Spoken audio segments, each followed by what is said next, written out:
Hello दोस्त, कैसे हो आप सब। दोस्त, आज के इस वीडियो में हम सॉल्व करने वाले हैं CMA final June 24 term of examination का जो डायरेक्ट टैक्स पेपर है, वो डायरेक्ट टैक्स पेपर का पार्ट ए, यानी कि MCQ section. Right, MCQ section with full solution and explanation. और अगर आप जून 25 एग्जाम के लिए अच्छे से प्रैक्टिस कर रहे हो तो ये वीडियो आपके लिए बहुत ही ज़्यादा हेल्पफुल होने वाला है। और आपको मिलेगा हर एक क्वेश्चन का, जितने भी सारे क्वेश्चन हैं वो क्वेश्चन का complete explanation with analysis and correct answer के साथ कॉन्सेप्ट क्लैरिटी, ताकि आपका बेस और भी स्ट्रांग हो जाए। राइट, तो नोटबुक उठाइए, पेन रेडी कीजिए और शुरू करते हैं आज का ये इन्फॉर्मेटिव सेशन। और हाँ, वीडियो पसंद आए तो लाइक शेयर एंड सब्सक्राइब करना मत भूलना, ताकि आपका प्रिपरेशन हो smarter not harder. Right, so let's get started. तो ये है जून 24 टर्म ऑफ एग्जामिनेशन का section A, and section A carries 30 marks 2 into 15। Right, मतलब 15 क्वेश्चन ही हमको अटेंड करना है और ईच क्वेश्चन का वेटेज है 2 मार्क्स। तो let's start with question number 1i। Question number 1i। Right, तो क्या है ये question. Vinayak private limited has income computed of rupees 32 lakh for the assessment year 24-25. It has not opted section 115BA or 115BAA or 115BAP. Its annual turnover was always less than rupees 50 crores. So how much is the income tax payable by Vinayak Private Limited for the assessment year 24-25 including surcharge and higher education cess? Right, तो ये है question. तो हमको ये question का जो solution है वो स्टेप बाय स्टेप फॉलो करके करना है। हियर ये है आपका जून 24 टर्म ऑफ एग्जामिनेशन का direct tax and international taxation subject, and question number 1, question number 1 का ये है आई। ओके, सो हियर क्वेश्चन में दिया गया है कंपनी जो है वो है विनायक प्राइवेट लिमिटेड, ये एक डोमेस्टिक कंपनी है। राइट, एंड असेसमेंट ईयर है 24-25। Domestic company and assessment year है 24 एंड 25। राइट, इनकम कितना है, टोटल इनकम है 32 लाख, ये क्वेश्चन के अंदर दिया गया है। एंड ये जो विनायक प्राइवेट लिमिटेड है ये ऑप्ट नहीं किया है सेक्शन 115BA और BAA और BAP। So here and turnover जो है वो लेस देन 50 करोड़ है। जो टर्नओवर है वो लेस देन 50 करोड़ है according to question. So how much is the income tax payable by Vinayak Private Limited for the assessment year 24-25 including surcharge and higher education cess? Right, so हमको पता है ये जो डोमेस्टिक कंपनी है, domestic company के case में अगर turnover below 400 crore होता है तो टैक्स रेट हमेशा होगा 25%। टैक्स रेट होगा 25% for normal provision. Right, and here surcharge लिखा गया है, लेकिन सरचार्ज यहाँ पर एप्लीकेबल नहीं होगा। वो इसलिए नहीं होगा सिंस इनकम जो है वो लेस देन 1 करोड़ है। इनकम जो है वो 32 लाख है, जो कि लेस देन 1 करोड़ है। सो यहाँ पर जो है वो सरचार्ज एप्लीकेबल नहीं होगा, लेकिन हेल्थ एंड एजुकेशन सेस जो है वो एप्लीकेबल हो जाएगा। राइट, तो सरचार्ज जो है वो नील होगा।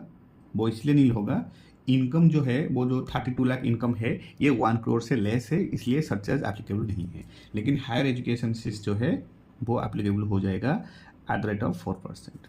राइट, बस इतना ही कहानी है इसमें और कुछ भी नहीं है।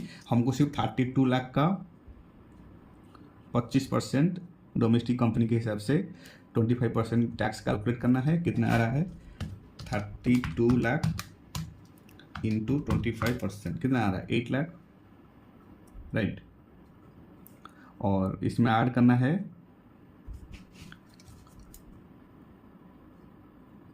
सरचार्ज। हालांकि सरचार्ज नील है, अगर होता तो ऐड होता। Then health and education cess 4% add करना है, 8 लाख का 4% 32,000। तो ये हो जाएगा 8,30,000 32,000। ये है आंसर, ये है आंसर। और ऑप्शन दिया गया है ऑप्शन ए 8,32,000, तो ऑप्शन ए ही राइट आंसर होगा।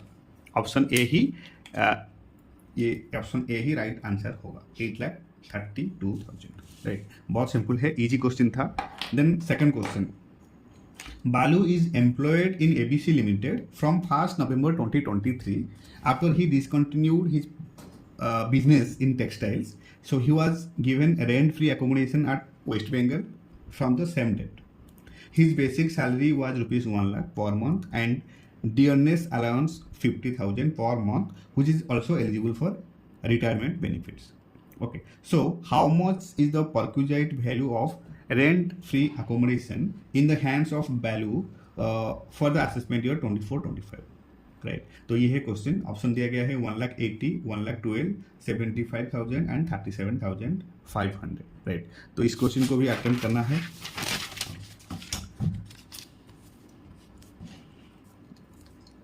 क्वेश्चन नंबर 1 का सेकेंड। राइट, सो हियर सी, बालू जो है वो ज्वाइन किया है 1 नवंबर 2023 में। राइट, सो लोकेशन है कहाँ पर? वेस्ट बंगाल, कोलकाता। राइट, तो वेस्ट बंगाल का जो लोकेशन है वहाँ पर पॉपुलेशन कितना है? 25 लाख से ज़्यादा। राइट, 25 लाख से ज़्यादा। तो यहाँ पर according to income tax act हम 15% ऑफ सैलरी चार्ज करेंगे, 15% ऑफ सैलरी।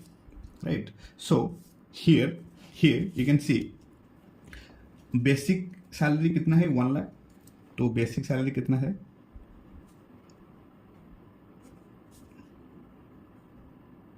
1 लाख। ये है per month wise, 1 lakh per month wise. Again given that dearness allowance rupees 50,000 per month, which is also eligible for retirement benefit. तो DA है कितना? Rupees 50,000। ये है month. Right, which is forms part of retirement benefit. DA है 50,000, which is also forms part of retirement benefit. Right, and rent free accommodation which is called RFA. तो ये जो rent free accommodation है, ये rent free accommodation own किया है employer ने, is owned by the employer. Right, so here कितना दिन तक एम्प्लॉयमेंट रहा? Period of employment in financial year कितना है? 5 मंथ्स। कैसे 5 मंथ्स? ज्वाइन किया है, वैल्यू एम्प्लॉयड किया है 1 नवंबर 2023 को, तो नवंबर से मार्च तक कितना महीना हुआ है? 5 मंथ। नवंबर टू मार्च, ये है 5 मंथ्स।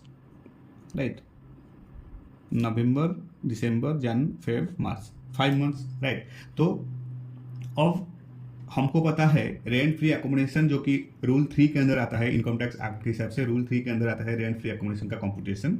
सो कैसे कंप्यूटेशन किया जाएगा? हमको पता है बेसिक सैलरी लेंगे और सैलरी में डीए भी ऐड होगा, एंड अगर DA part of retirement benefits है तो, एंड ऑल्सो बोनस कमीशन जो है वो ऐड होगा। सो हियर बोनस कमीशन नहीं दिया गया है। सो हमको क्या करना है? बेसिक सैलरी जो दिया गया है रुपीज 1 लाख वो ऐड होगा, एंड डियरनेस अलाउंस दिया गया है कितना? 50,000। राइट, तो वो भी ऐड होगा। तो ये आ रहा है 1,50,000 पर मंथ, 1,50,000 पर मंथ।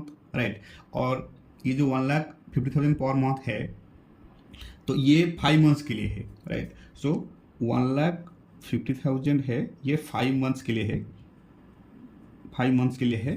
तो 5 मंथ्स के से नवंबर टू मार्च तक एम्प्लॉयड हुआ है, इसलिए 5 मंथ्स। तो 1,50,000 इंटू 5 मंथ्स, ये कितना हो रहा है? 7,50,000 आई थिंक, 7,50,000। राइट, 7,50,000, एंड ये 7,50,000 का 15% ही कैलकुलेट करना है। अप्लाई 15% ऑफ सैलरी, कितना हो जाएगा? 7,50,000 इंटू 15%। कितना होगा 7,50,000 इंटू 15%, ये आ रहा है 1,12,500, ठीक, जो कि है आंसर 1,12,500। तो ऑप्शन होगा option number B, second option number B. तो ये भी थोड़ा सा ट्रिकी क्वेश्चन है, इंटरमीडिएट लेवल क्वेश्चन है, तो मतलब सैलरी का क्वेश्चन आ गया है, तो सबको पढ़कर जाना है अच्छे से, right, at least for MCQ purpose.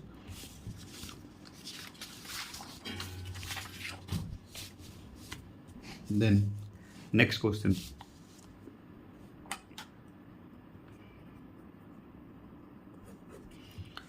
Kailas is a resident individual who owns an apartment in Singapore, acquired on 19th August 2020. He had disclosed only 60% of its value in his income tax returns. The assessing officer received this information of partial non-disclosure on 18th Feb 2024 and issued a notice under Section 10 of the Black Money on Disclosed Foreign Income and Assets and Imposition of Tax Act 2015 on 10th April 2024. So, what would be value of asset which is liable to tax under the said act? Right? What will be value of asset which is liable to tax under the said act? Right? तो ये है question.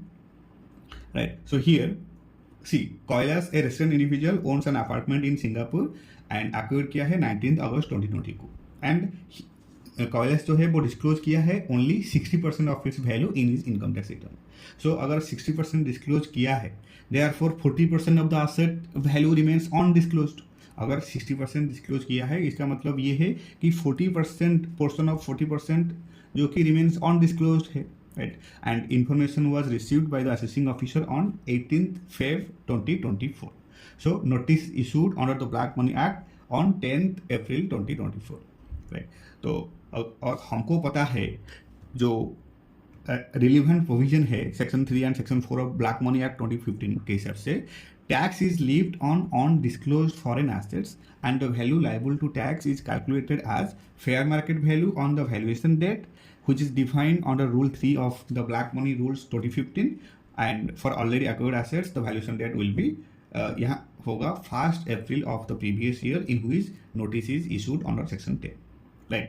So here notice जो है वो issue हुआ है 10th April 2024 को, financial year 24-25 में, so valuation डेट भी हो जाएगा 1st April 2024 and on disclosed portion है 40% of fair market value, 40% of fair market value. So therefore the value liable to tax will be 40% of fair market value, 40% of fair market value as on 1st April 2024.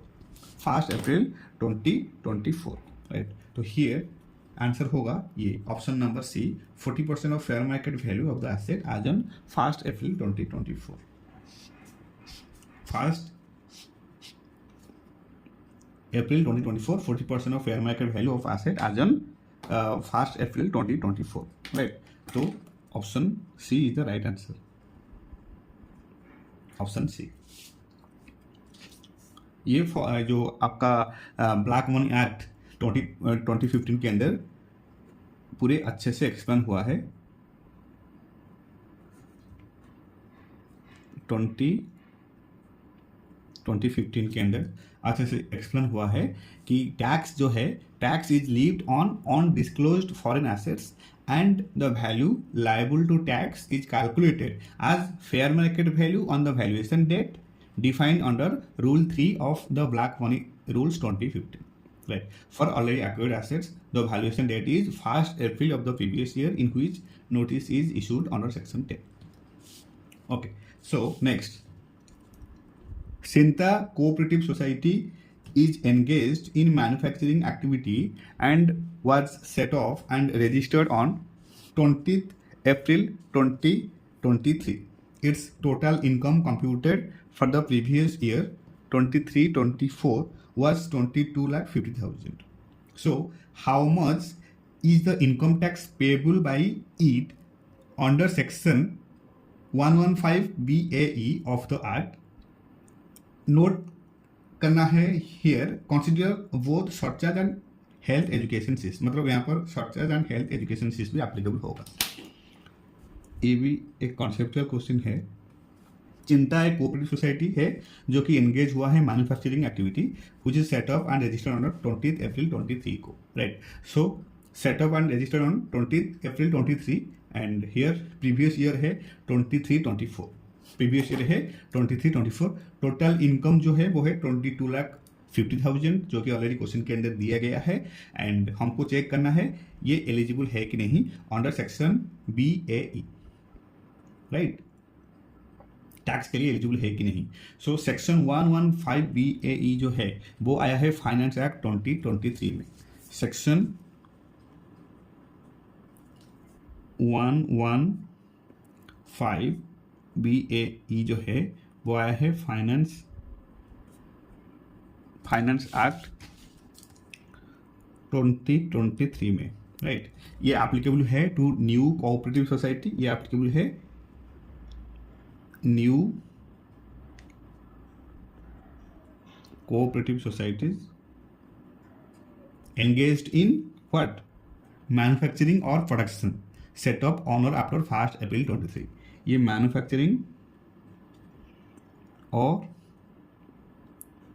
Production के लिए applicable है जो कि setup हुआ है on और after 1st अप्रैल 2023 को, right. वहाँ पर सेक्शन 115 BAE एप्लीकेबल हो जाएगा। एंड टैक्स रेट कितना है? टैक्स रेट है 115 BAE का 15%, टैक्स रेट है 15%। ओके, सो हियर और सरचार्ज भी लग जाएगा 10% एंड हेल्थ एजुकेशन फीस भी लग जाएगा एज यूजुअल 4%, ये तो हमको पता है, right. So here see basic income कितना दिया गया है 22,50,000। सो हमको पहले क्या करना है, स्टेप 1 में कैलकुलेट करना है income tax on basic income, right. तो बेसिक इनकम कितना है? बेसिक इनकम दिया गया है कितना 22,50,000, 22,50,000। तो 22,50,000 का 15% ये कितना होगा? ये हो जाएगा 3,37,500, 3,37,500। नाउ इसमें ऐड करना है सरचार्ज,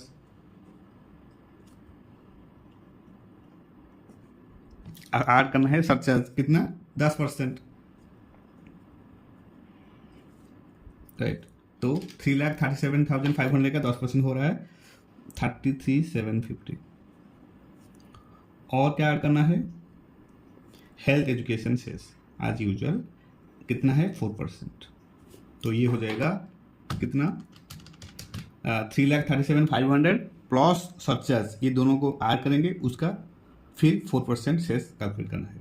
3,37,500 प्लस 3,37,500 3,71,250 और इसका 4% हो रहा है कितना 14,850 एंड ये सबको ऐड करना है। तो ये हो जाएगा net tax payable 3,37,500 plus 3,37,500 plus 14,850 कितना आ रहा है 3,86,100, 3,86,100 एंड यही है आपका right answer. And here question के अंदर ऑप्शन दिया गया है 7,02,000, 5,85,000, 4,68,000 एंड 3,86,100 एंड यही है right answer. Option number D is the right answer, 3,86,100, right. Now next question, question number V, question number V। Okay, so क्या है question? TBF limited an Indian company, tax काटा हुआ है 1,20,000 from various payment as tax deducted at source for the first quarter of financial year 23-24. However, it has failed to file tax deducted at source return for the said quarter. How much shall be the amount of fee payable by it for default in furnishing tax deducted source return? Right. तो ये है question. तो and हमको पता है जो section 23(4)(e) जो applicable section है वो सेक्शन 24(3)(e) के according this section provides for a fee for late filing of return for tax declared source. So here section 234(e) के अकॉर्डिंग फी जो है वो लग जाएगा ₹200 पर day of default, right, applicable from the due date till the date of return filing, applicable from the due date till the date of filing. And maximum fee होगा, maximum fee is equal to जितना tax कटा हुआ है उतना tax का उतना ही maximum दिया जा सकता है, राइट। सो हियर हमको कुछ की पॉइंट्स लिखना है सेक्शन 234(e) का। सेक्शन 234(e) क्या है ये सेक्शन? ये सेक्शन एप्लीकेबल होता है, this section provides for a fee for late filing of tax declared source returns, TDS returns. And इसका की पॉइंट्स क्या है? फी लग जाएगा ₹200 पर डे ऑफ डिफॉल्ट, फी लग जाएगा। And applicable from the due date till the date of filing, applicable कहाँ से है? Applicable from the due date till the date of filing, applicable from the due date till the date of filing, right. And maximum fee होगा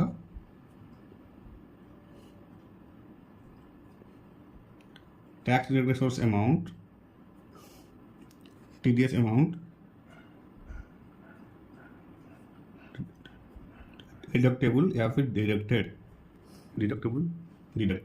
right. So here tax कटा हुआ है ₹1,20,000, TDS return not file for Q1 of financial year 23-24, Q1 का file नहीं हुआ है 23-24 का। So section 234(e) apply होगा, फी होगा ₹200 पर डे, मैक्सिमम फी होगा 1,20,000, राइट। फी होगा 200 एंड मैक्सिमम जो फी होगा वो होगा 1,20,000। सो हियर ऑप्शन दिया गया है, here option C will be the right option, ₹200 for every day during which the failure continues subject to a maximum of ₹1,20,000, right।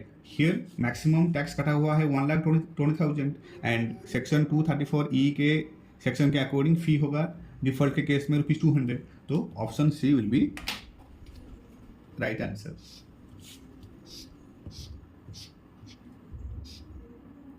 Okay, next question.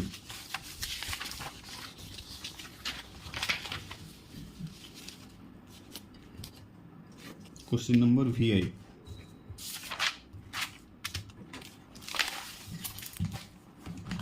Question number VI क्या है ये question?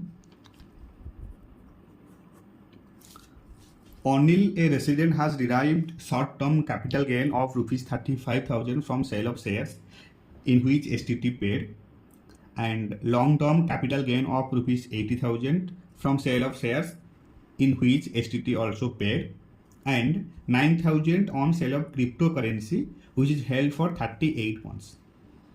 So, how much is the total amount of tax payable by Onil in respect of the capital gains? Here we need to ignore such as and health education cess. Okay, तो ये है question, capital gain का question है। Short term capital gain on shares in which STT paid है कितना? 35,000 means STCG, short term capital gain on shares, STCG on shares in which STT paid कितना?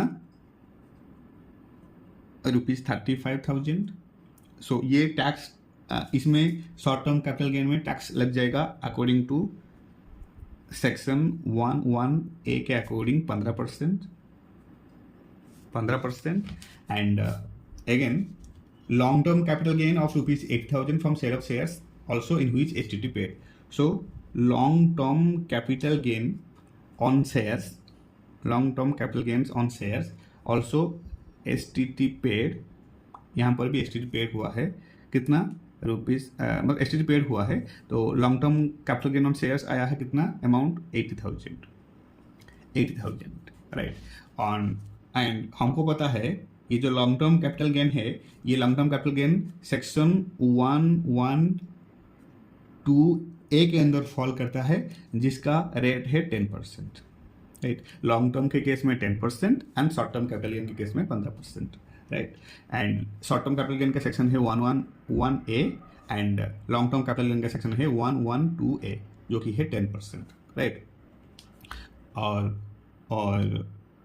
But here long term capital gain के case में up to ₹1 lakh तक exempt है, ये भी ध्यान में रखना चाहिए। अप टू ₹1 लाख जो है वो एग्जेम्प्ट है, अप टू ₹1 लाख एग्जेम्प्ट, ये आपको ध्यान में रखना है, बहुत कॉन्सेप्चुअल क्वेश्चन है। एंड थर्ड है 9,000 रुपीज मिला है on sale of crypto currency, on sale of crypto currency held for 38 months, right. तो here gain on sale of crypto held for 38 months ₹9,000 and इसको कहते हैं virtual digital assets, VDA, virtual digital assets, virtual digital assets. तो VDA के case में हमको पता है सेक्शन 115 BBH एप्लीकेबल होता है एंड जिसका रेट है 30% flat, 30% flat, no indexation benefit और डिडक्शन अलाउड, कोई भी डिडक्शन अलाउ नहीं होगा एंड कोई भी इंडेक्सेशन बेनिफिट ऑल्सो अप्लाई नहीं होगा। ये 30% जो है फ्लैट, नो इंडेक्सेशन बेनिफिट, इसमें कोई भी इंडेक्सेशन बेनिफिट नहीं है, नो इंडेक्सेशन बेनिफिट्स और डिडक्शन अलाउड, कोई भी डिडक्शन अलाउ नहीं होगा एंड ये जो रेट है ये 30% फ्लैट रेट है, राइट। सो अब हमको करना है स्टेप बाय स्टेप। तो ये है कॉन्सेप्ट। तो शॉर्ट टर्म कैपिटल गेन में 15% एप्लीकेबल होता है, तो हमको पहले क्या करना है, STCG ये अप्लाई हो जाएगा, STCG ऑन शेयर्स 35,000 है एंड 35,000 का 15%, 35,000 का 15% 5250, ये है short term capital gain. And similarly long term capital gain on shares कितना हो जाएगा, long term capital gain on shares आता है सेक्शन 112A में, तो 80,000 है इनकम लेकिन एग्जेम्पशन है up to 1 lakh. So here कोई भी टैक्स एप्लीकेबल नहीं होगा, no tax, right. And third cryptocurrency से इनकम आया है 9,000 एंड ये जो 9,000 है ये VDA इनकम है, वर्चुअल डिजिटल एसेट। तो यहाँ पर सेक्शन 115 BBH एप्लीकेबल हो जाएगा, तो इनकम होगा 9,000 का 9,000 इंटू 30% जो कि हो जाएगा ₹2,700, ₹2,700, राइट। एंड ये सबको ऐड करना है, टोटल टैक्स हो जाएगा 5250 प्लस 2700, यह आ जाएगा 7950 जो कि है right answer. And here question के अंदर ऑप्शन दिया गया है नील फास्ट, तो ये तो नहीं होगा, 5550 नहीं होगा, 6600 नहीं होगा, जो राइट आंसर है वो होगा 7950, right. Option D is the correct answer, option D is the correct answer, right. तो यहाँ पर बच्चे लोग जो गलती कर बैठते हैं वो होता है long term capital gain on shares, जो कि long term capital gain shares actually होना चाहिए था 80,000 का 10%, बट 1 लाख तक एग्जेम्प्ट है, इसलिए यहाँ पर long term capital gain on shares में टैक्स नहीं लगा, राइट। तो इसलिए जो टैक्स है वो नील है लॉन्ग टर्म कैपिटल गेन में। So short term and VDA का जो सेक्शन है वो सेक्शन एप्लीकेबल होगा, तो इनकम टैक्स हो जाएगा 7950। Then next question, question number V double I, question को रीड कीजिए। Question number V double I, क्या है ये question? Tarun a resident sold virtual digital asset, again virtual digital asset का क्वेश्चन है। Tarun a resident sold virtual digital asset VDA with the help of a broker through an exchange. The sale consideration was ₹6,05,000, जिसमें exclude है GST and commission. So how much is the amount of tax deducted at source applicable in respect of sale of virtual digital asset, right? तो ये है question, right? तो हमको पता है ये जो वर्चुअल डिजिटल एसेट है ये आता है आपका section 194A, sale of VDA भाया एक्सचेंज थ्रू ब्रोकर के थ्रू एक्सचेंज हुआ है एंड सेल कंसिडरेशन आया है 6,05,000. सो हियर जो टैक्स एप्लीकेबल होगा, टैक्स डिडक्टेड एट सोर्स, वो एप्लीकेबल होगा under section 194A. Here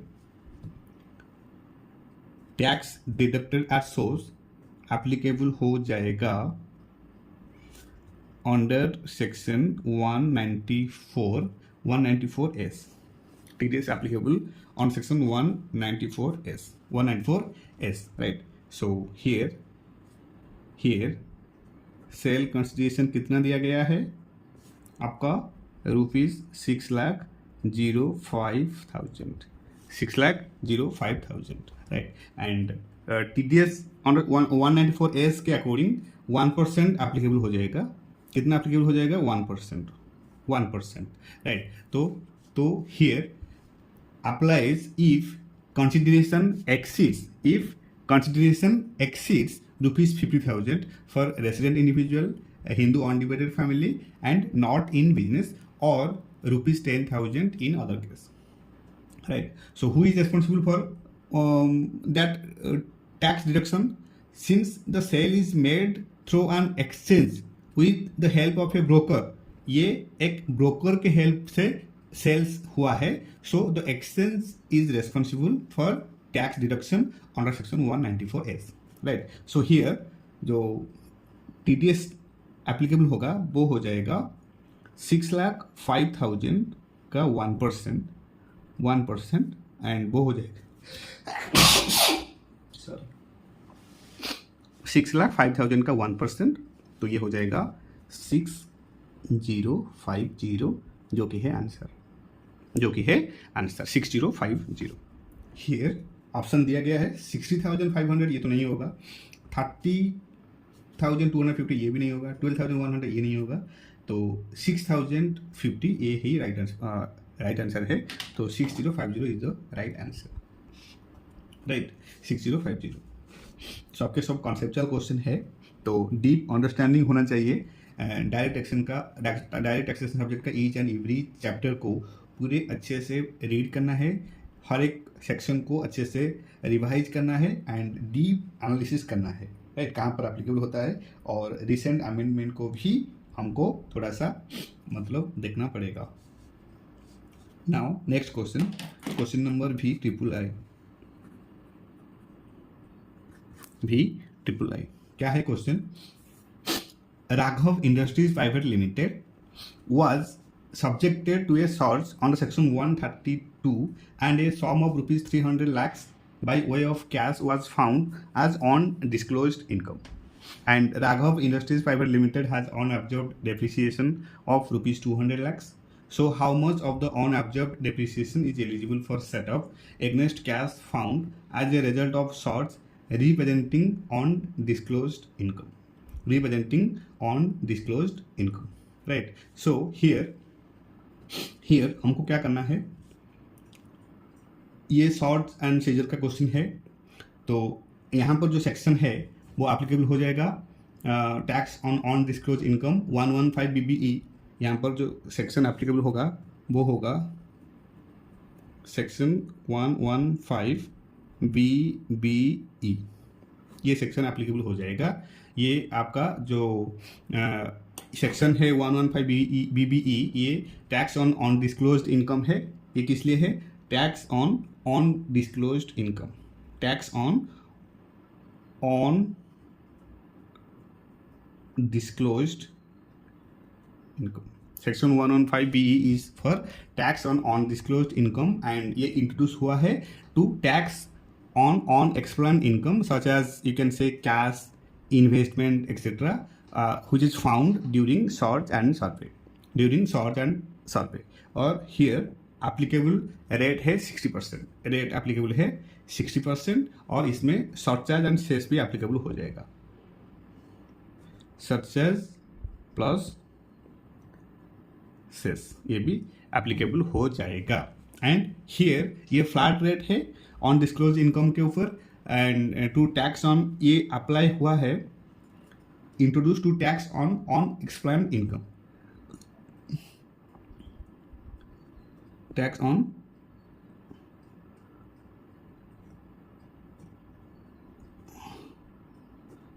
explained income, right. So here applicable rate है 60% प्लस सरचार्ज एंड सेस. और यहाँ पर सबसे इंपॉर्टेंट बात यह है, डिडक्शन कोई भी अप्लाई नहीं होगा. नो डिडक्शन, नो अलाउंस, और इवन सेटअप भी नहीं हो पाएगा. अगर कोई भी अगर प्रीवियस ईयर में लॉस है, वो लॉस भी सेटअप नहीं होगा. Setup of any kind of loss can not be made under this section, including also on observe depreciation भी आप नहीं कर पाओगे, मतलब सेटअप नहीं कर पाओगे, right. So here no deduction, मतलब ये पूरा फ्लैट रेट है. नो डिडक्शन, नो अलाउंस, कोई भी अलाउंस एप्लीकेबल नहीं है. एंड ऑल्सो और set off any loss including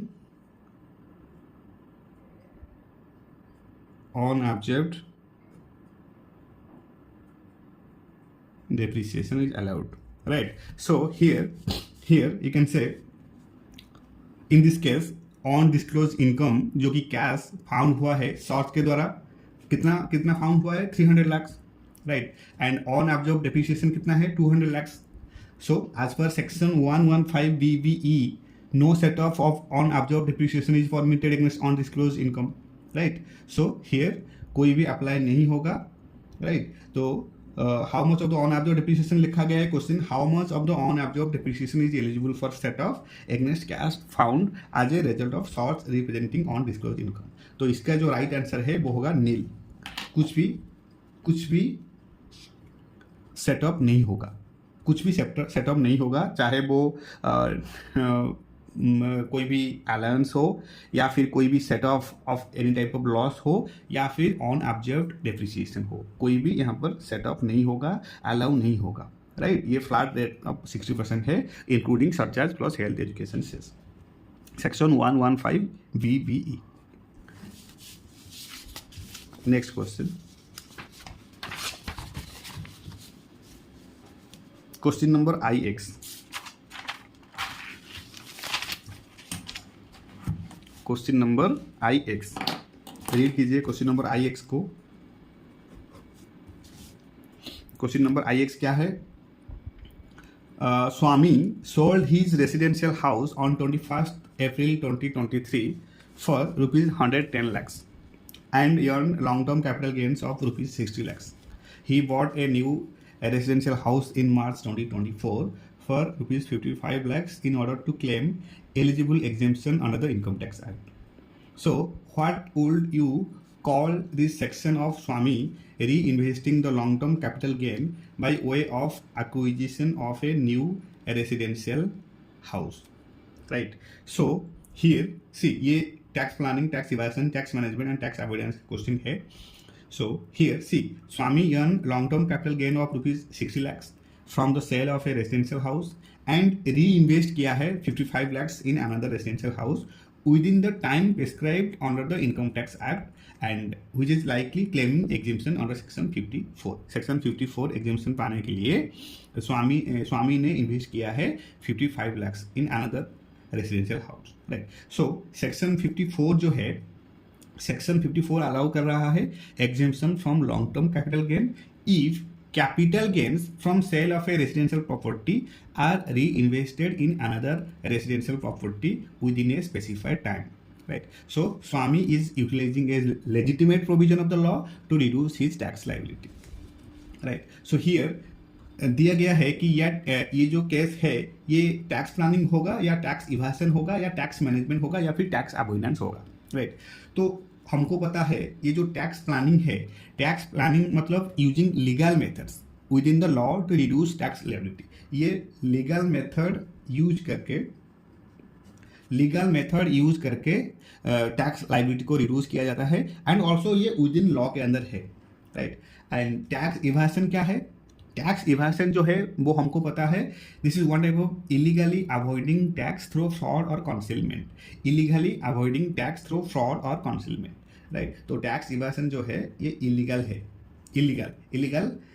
illegal and ये इसको फ्रॉड और कंसीलमेंट भी कहा जाता है, फ्रॉड और concealment, right.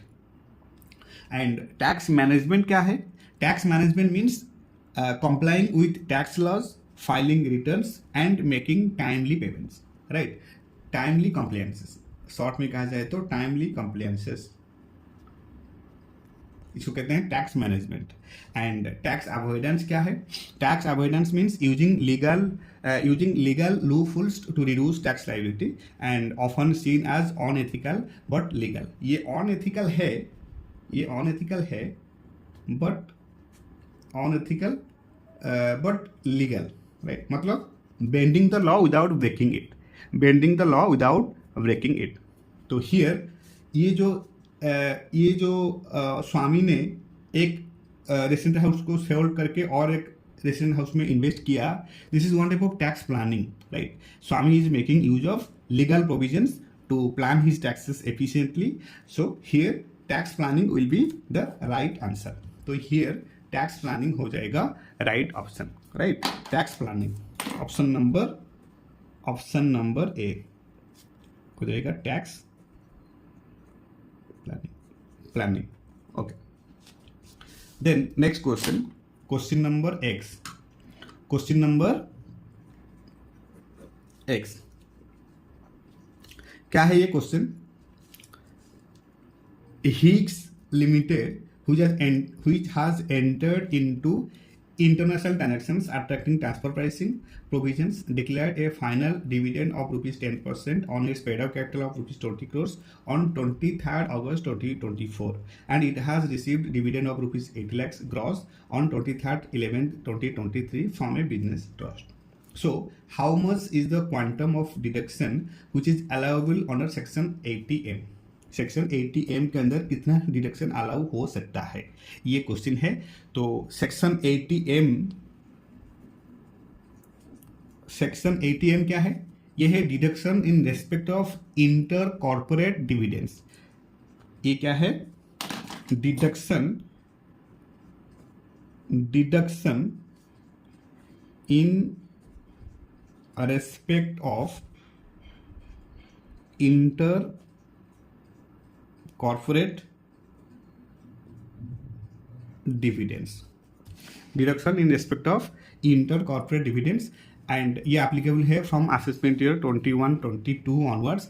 And this section provides if a domestic company receives dividend from another domestic company और business trust and subsequently declares and distributes dividend to its shareholders, so it can claim a deduction of the amount of dividend distributed up to the amount of dividend received, right? If a domestic company receives dividend from another domestic company or business trust and subsequently declares and distributes dividend to its shareholders, it can claim a deduction of the amount of dividend distributed up to the amount of dividend received.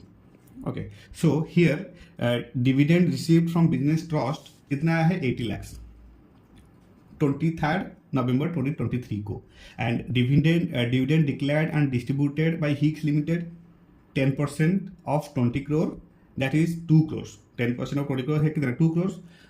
Both transactions are within the same previous year 23-24, और जो ये जो both transaction हुआ है ये 23-24 के अंदर हुआ है, which is relevant to assessment year 24-25, right.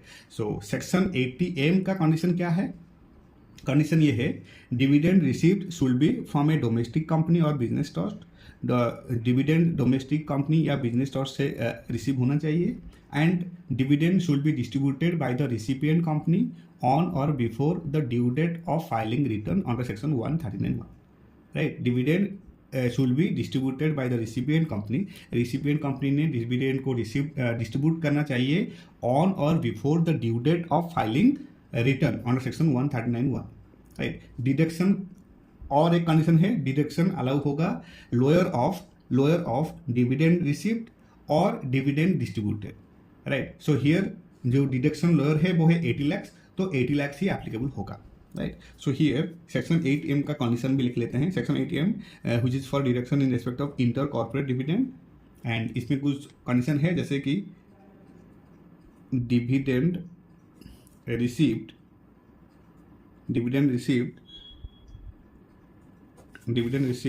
should be from a domestic company or business trust, and dividend should be distributed by the recipient company. Dividend should be distributed by the recipient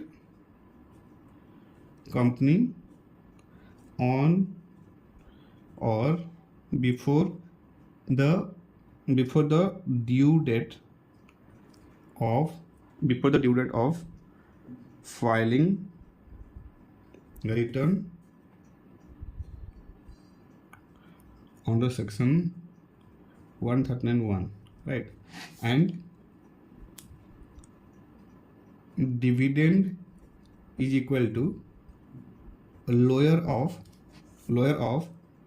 जितना dividend received हुआ है, lower of dividend received और dividend distributed. Right. So here dividend lower कितना है, dividend received हुआ है 80 lakh and dividend distribute हुआ है 2 करोड़। 2 करोड़ मीन्स 20% का 10%, 20 करोड़ का 10%। तो 2 करोड़ एंड 80 लाख के अंदर जो लोअर है वो है 80 लाख, तो 80 लाख हो जाएगा आपका राइट आंसर, 80 लाख। राइट। तो here 80 lakh is the answer. Now next question number XI।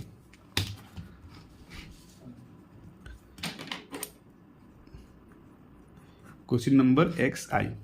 Right.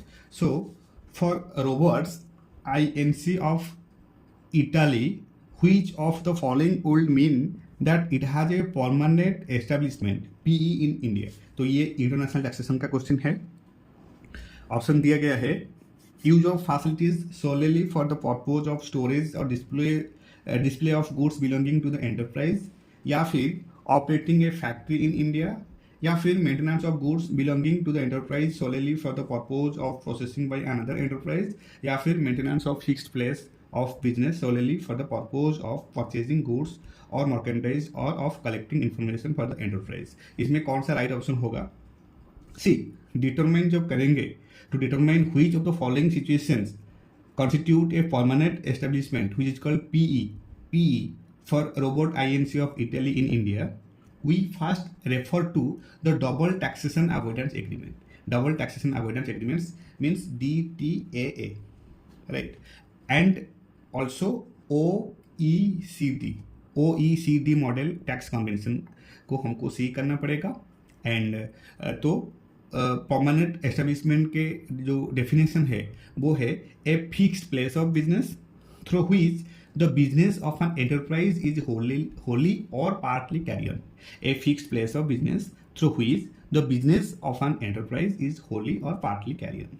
However certain activities are considered preparatory or auxiliary and do not constitute a PE। क्या क्या एक्टिविटीज है? जैसे कि use of facilities only for storage और displays, ये PE के अंदर नहीं आएगा। एंड मेंटेनेंस ऑफ गुड्स और maintenance of stock only for storage display और डिलीवरी, ये भी पीई के अंदर नहीं आएगा। And maintenance of a fix place only for purchasing goods और कलेक्टिंग इंफॉर्मेशन, राइट, तो ये भी नहीं होगा। राइट. सो हियर ऑप्शन दिया गया है use of facilities solely for the purpose of storage और display of goods belonging to the enterprise, ये तो नहीं होगा. देन ऑप्शन बी दिया गया है operating a factory in India, ये अप्लाई हो जाएगा. Operating a factory in India, this is a core business activities and involves a fixed place of business. So here this is called permanent establishment in India. So option B होगा आपका right answer. Operating a factory in India, ये permanent establishment के अंदर आता है and ये ही right option है और कोई भी नहीं होगा. एंड ये जो लिखा गया है maintenance of goods belonging to the enterprise solely for the purpose of processing by another enterprise, ये भी नहीं होगा. ये ऑक्सिलरी, इसको ऑक्सिलरी किया जाता है, नॉट ए बिजनेस, सो ये not a permanent establishment. And last दिया गया है maintenance of a fix place of business solely for the purpose of purchasing goods और मर्केंडाइज और of collecting information for the enterprise, तो ये भी नहीं होगा. ये DTA के अंदर आना चाहिए, तो ये भी नहीं होगा. तो option B is the right answer. Option B is the right answer. Option B is the right answer. Option B. Now next question. और कितना क्वेश्चन रहा? अब 4 क्वेश्चन ही है. XII. What is Berry ratio in relation to the computation of the arm's length price of an international transaction? Berry ratio क्या है? See, ये जो Berry ratio है ये nothing but a profit level indicator है. This is one type of profit level indicator. ये one type of profit level indicator है and which is used in transfer pricing. ये transfer pricing में use किया जाता है. Transfer pricing to determine arm's length price. किस लिए? ALP के लिए यूज किया जाता है and of international transactions particularly for distributors and service providers that do not own significant intangibles और assume substantial risks, right. So Berry ratio का definition है Berry ratio is equal to gross profit divided by operating expenses, right. तो Berry ratio का जो formula है, Berry ratio का formula जो है वो है gross profit divided by operating expenses. Gross profit divided by operating expenses, right. So when is Berry ratio typically used? For low risk distributors, commission agents or service providers, where the value addition comes primarily from services or functions performed, not from assets or risks, and it ensures that gross profit is proportionate to operating expenses, right. So here right answer होगा gross profit divided by operating expenses, option number A. Option number A, right. Next question. Question number XIII. While knowing the ALP of the transactions between AL Limited Mumbai and its holding company BE Inc. in UK, there was an addition of rupees 300 lakhs to the total income of AL Limited. So, how much should be paid by way of tax, including surcharge and higher education fees, by AL Limited in order to avoid secondary adjustment? ये भी international taxation का question है, right. तो हमको secondary adjustment में पढ़ा है if there a primary adjustment and which is in this case 300 lakhs, so that increases the total income of the assessee due to an arm's length price, right. The excess money of rupees 300 lakhs is presumed to be laying with the associated enterprise abroad, and to avoid secondary adjustment, the assessee AL Limited can pay additional income tax at the rate of 18% plus surcharge and higher education fees. Surcharge and higher education fees on the adjustment amount, right. So here primary adjustment कितना है?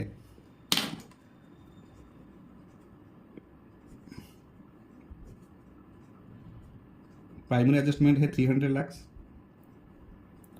And tax on excess money, tax आ जाएगा 18%, right.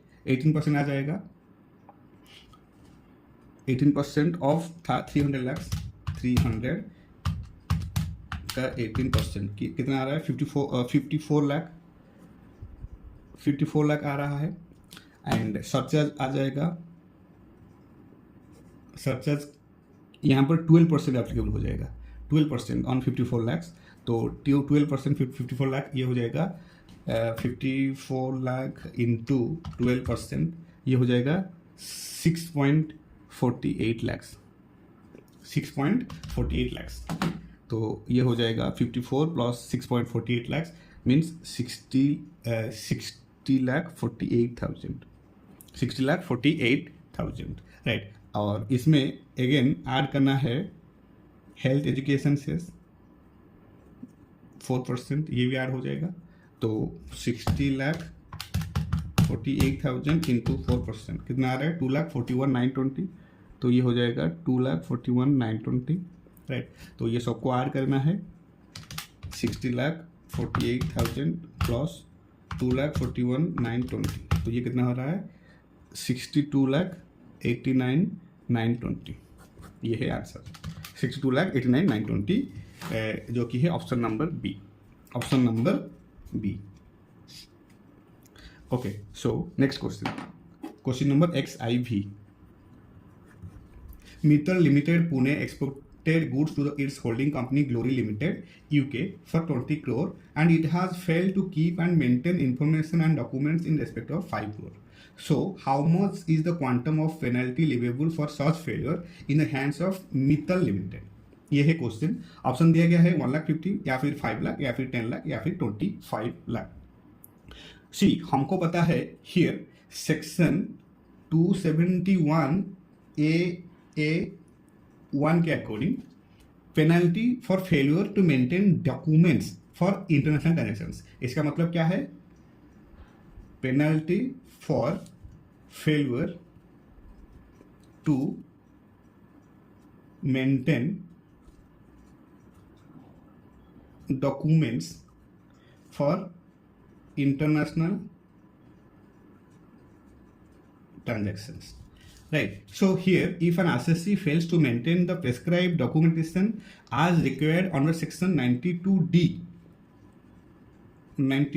के according, then the penalty कितना लग जाएगा, 2% of the value of the international transaction for which documentation was not maintained, penalty लग जाएगा 2%, पहले लग जाएगा 2%, राइट। सो हियर 20 करोड़ का एक्सपोर्ट हुआ है, documentation not mention for 5 crore, तो 5 करोड़ का डॉक्यूमेंटेशन मेंशन नहीं हुआ है, तो क्लियरली जो 5 करोड़ है वो 5 करोड़ का 2% ही हो जाएगा पेनल्टी।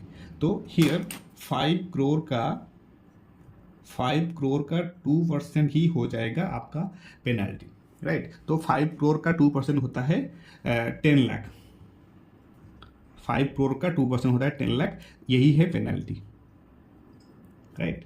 तो राइट आंसर जो है वो होगा option number C 10 lakh, option number C 10 lakh. Then next question, और ये लास्ट क्वेश्चन है question number XV। Which of the method of computing arm length price is not a transaction based method? इसमें कौन सा ट्रांजैक्शन बेस्ड मेथड नहीं है, कौन सा नहीं है, comparable uncontrolled price method या फिर रीसेल प्राइस मेथड या फिर कॉस्ट लॉस मेथड या फिर profit split method, right. So see हमको पता है in transfer pricing methods for computing the arm length price ALP, ये क्लासीफाई हुआ है transaction based method, and transaction based method जो है वो फोकस किया गया है, focus on the pricing of individual transactions, pricing on individual transactions, right. So and जो फॉर्मूलाज है वो है comparable uncontrolled price method, resale method and cost loss method, ये तीनों मेथड ही दिया गया है।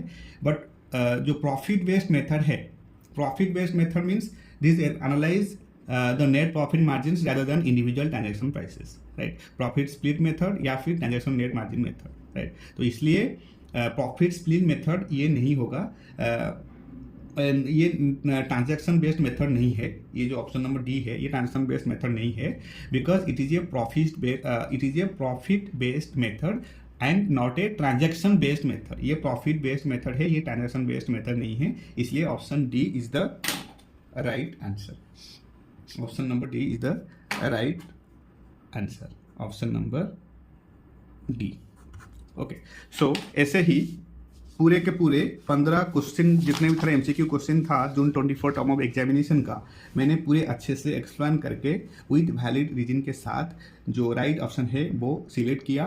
तो ऐसे ही हमको डीप एनालिसिस करके क्वेश्चन का जो राइट ऑप्शन है वो सिलेक्ट करना है।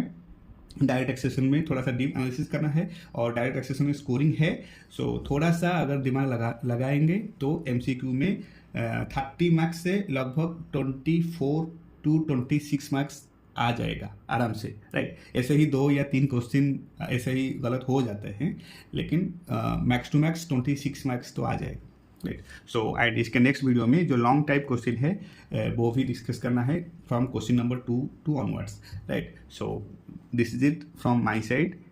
Thank you so much for your time. Thank you so much for your support and happy studying.